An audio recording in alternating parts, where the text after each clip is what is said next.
हमारा हमारा इतना बड़ा अनुभव है, हमारे जैसा अनुभव किसी के पास नहीं है। थक गए हम बच्चों को अंग्रेजी पढ़ाते पढ़ाते। चौथी से शुरू करके देख ली, पांचवी से, हम लोग पांचवी से पढ़े, थोड़ा बहुत सीख गए। अब हम नर्सरी से पढ़ाते हैं और बीए तक बच्चे नहीं सीख पाते। क्या हो गया? आपको लगता होगा हिंदी सीख जाते हैं, हिंदी भी नहीं सीख पाते। तो ये बड़ी भाषा को लेकर के बड़ी विडंबना है, क्योंकि हम समझना नहीं चाहते कि भाषा क्या है, भाषा अर्जन कैसे होता है, और बच्चे किस तरह की भाषाई क्षमता लेकर के स्कूल में आते हैं। जब तक हम ये नहीं समझेंगे कि बच्चे की भाषाई क्षमता क्या है और बच्चे की भाषा सीखने की प्रक्रिया क्या है, तब तक आप ये सब नीतियां लिखते रहिए। ये आप तो कोठारी कमीशन से निरंतर पीछे जाते जा रहे हैं। आप देखिए, कोठारी कमीशन में कम से कम एक राष्ट्रीय और एक सामाजिक छवि तो थी कि एक कॉमन स्कूल होगा जिसमें हर तरह के बच्चे होंगे, एक तरह की शिक्षा होगी। आपने तो सब तोड़ फोड़ दिया, उसको भी तोड़ फोड़ दिया। और आप देखिए, निरंतर हम पीछे जाते जा रहे हैं। और मातृभाषा की बात करना कोई नई बात है। लोग फिर यूनेस्को 1953 को कोट करते हैं, कोई कोठारी को कोट करता है। अरे यार, इसमें कोट करने की क्या जरूरत है? ये बड़े कॉमन सेंस की बात है कि मेरी भाषा में बात करोगे तो मुझे समझ आएगी। जो भाषाएं मुझे आती है उनमें बात करो ना, जो भाषाएं क्लास में समझी जा रही हैं उनमें बात करो ना। और ये समझना कि टीचर को सब भाषाएं आ जाएंगी, ये मैं नहीं कह रहा हूं। टीचर को जो अपनी बहुभाषिता है वही बनाए रखे, लेकिन बच्चों से कुछ सीख भी ले। बच्चे एक दूसरों को अपनी बातचीत समझा देते हैं, बच्चे एक दूसरों से अपनी बातचीत कर लेते हैं। तो कम से कम ये मैं आपके साथ बांटना चाहूंगा, आज साझा करना चाहूंगा कि आपकी जो लैंग्वेज फैकल्टी है, जो आप लेकर के पैदा होते हैं और जिसमें एक सार्वभौमिक व्याकरण रहता है, जिसकी मदद से आप बाकी भाषाएं सीखते हैं, वो आपके वयस्क होते होते, आपके बड़े होते होते मर नहीं जाता, बल्कि वो और पैना हो जाता है।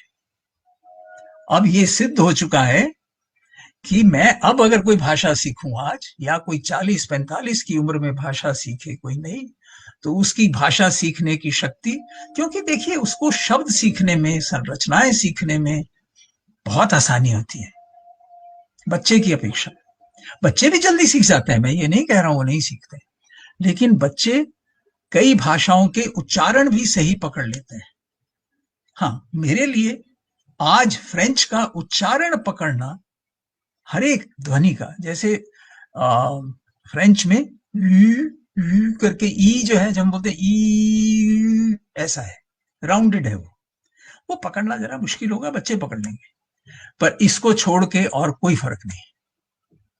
फ्रेंच के शब्द और फ्रेंच की संरचना सीखने में मुझे आज भी कोई परेशानी नहीं है।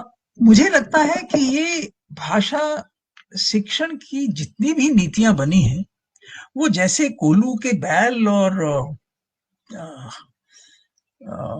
घोड़े के दोनों तरफ वो लगा देते हैं ना, ऐसे करके मास्क, उसको कुछ नजर नहीं आता है।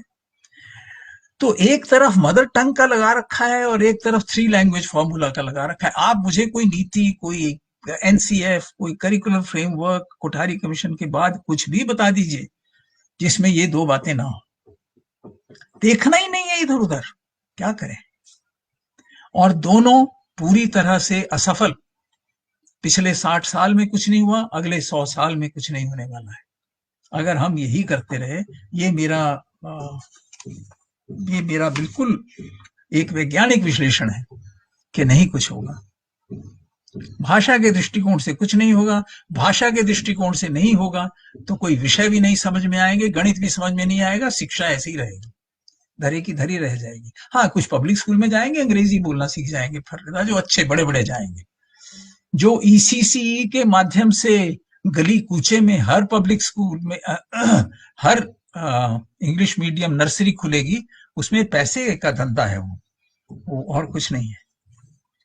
3 लैंग्वेज फॉर्मूला, आप जानते हैं कि जो ये 3 लैंग्वेज फॉर्मूला है, ये एक चीफ मिनिस्टर्स कॉन्फ्रेंस में जैसे ये होता है ना कि एक दूसरे की पीठ थपथपा दी, यार you PAT my back, I PAT yours, ये जो एक तरीका होता है, तो वहां सब मिनिस्टर्स इकट्ठे हुए और ये पुराना झगड़ा आपको मालूम है, कॉन्स्टिट्यूएंट असेंबली डिबेट से चलता आ रहा झगड़ा है,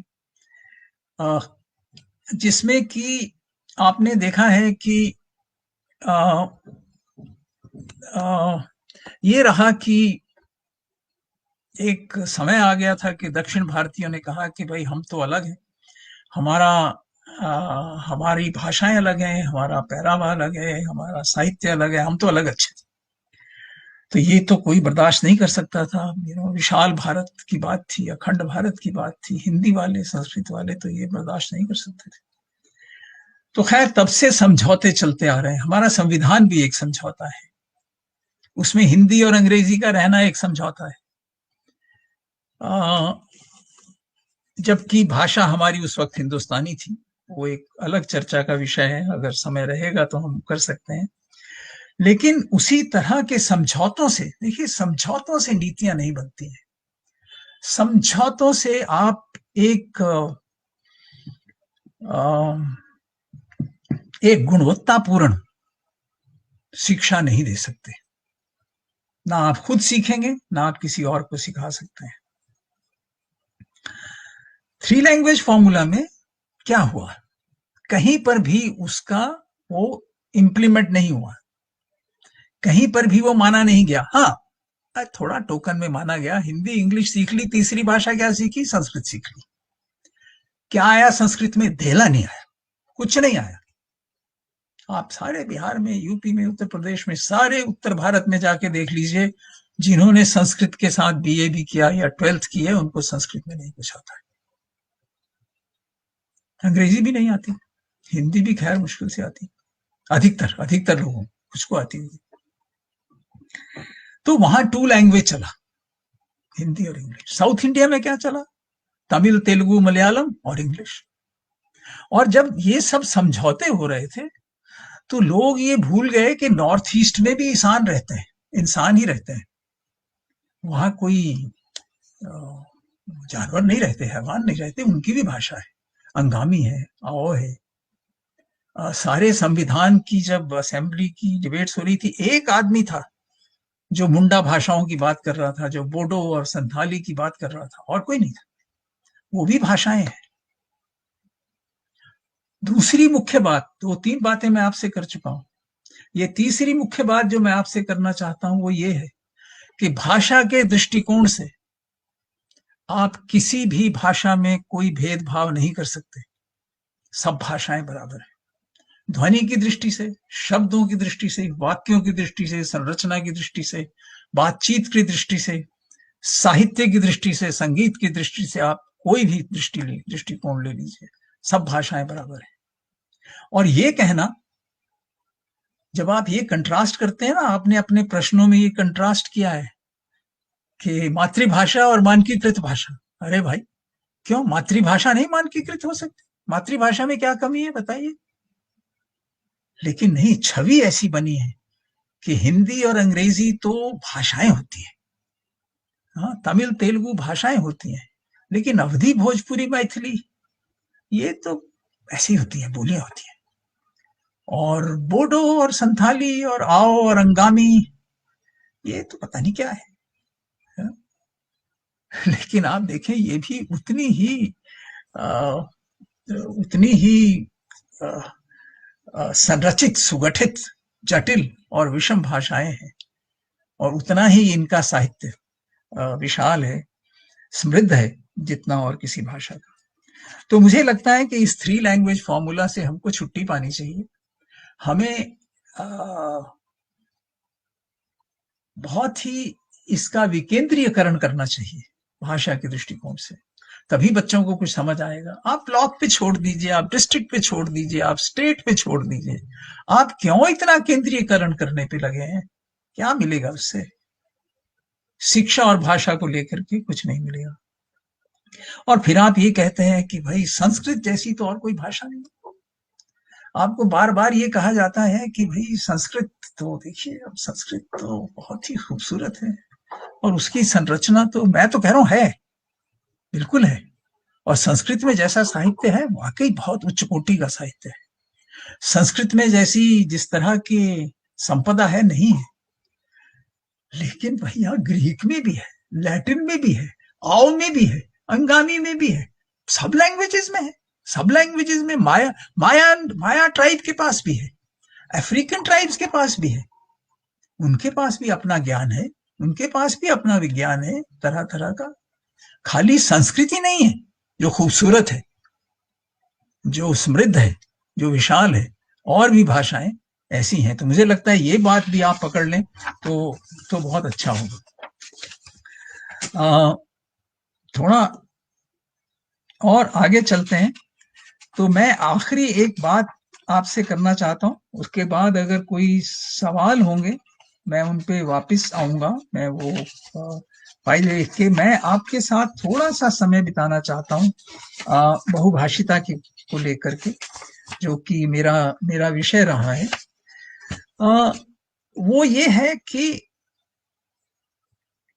इस तरह की कक्षा की परिकल्पना करना जहां ये माना जाए कि भाषा के दृष्टिकोण से वास्तव में बच्चे बड़े होकर आते हैं।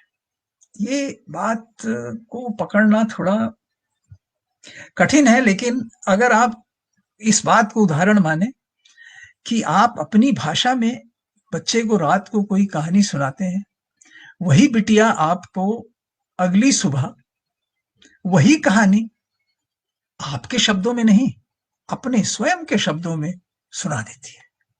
आप फिर वो कहानी उसके शब्दों में कोशिश करते हैं उसकी मौसी को सुनाने की। देखा, आज आबिदा ने ये कहा।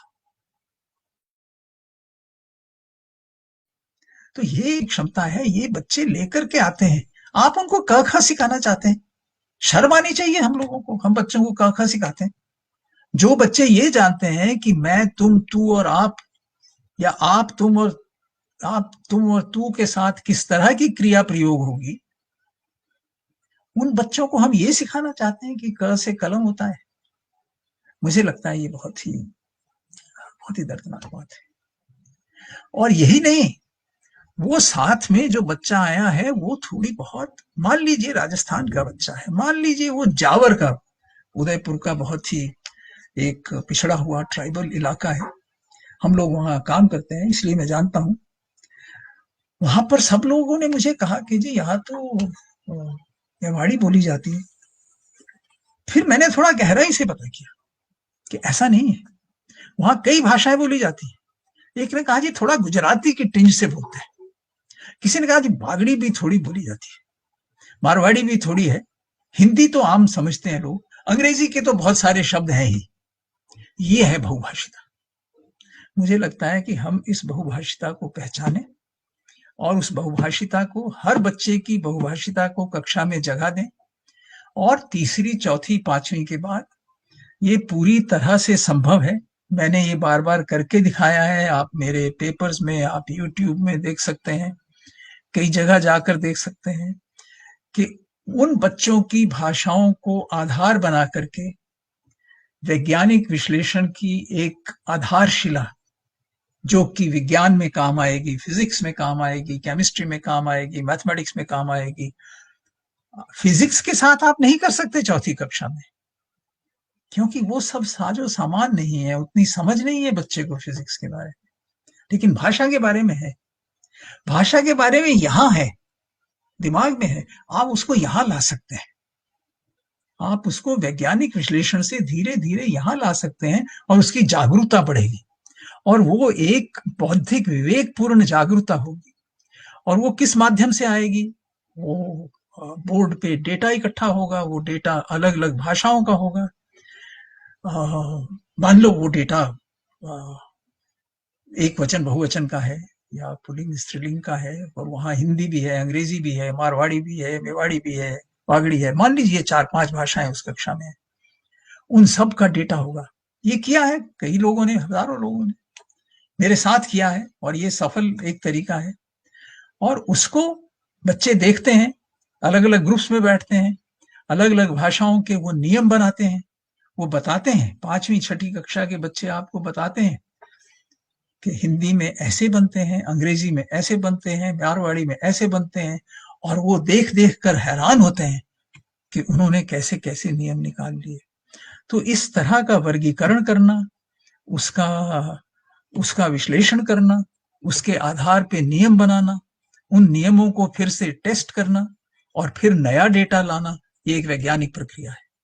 तो इस तरह की प्रक्रिया बच्चे भाषाओं के माध्यम से, बहुभाषिता के माध्यम से सीख सकते हैं। तो मैं अपनी बात को यहाँ मेरा ख्याल है समा हो गया, लगभग 4 बजने वाले हैं, तो करीब 40 मिनट 45 मिनट मैंने कहा था, उतना समय